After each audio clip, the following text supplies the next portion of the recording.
Hey guys, Marcus here. In this video, I'm going to share with you what to do if only one earbud is working for the JBL Wave Buds. So when you're gonna have them on like this, and let's say that you're gonna have them connected to your phone, and I will just connect them.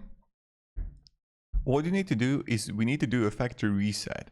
So what we're gonna do is that on your left earbud, you want to 3 times just like press, and on the third time you just want to hold. Okay, so you see right now that I have it connected to my phone.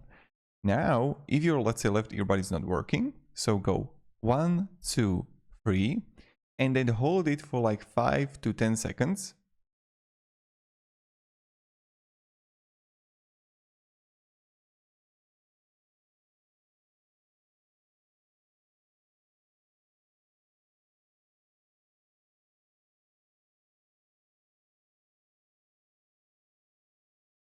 See, and right now you got to get disconnected. So what you have to do now is to just put it back to the case.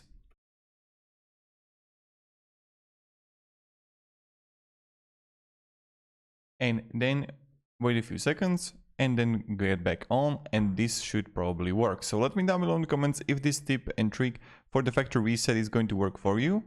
And have a great day and goodbye.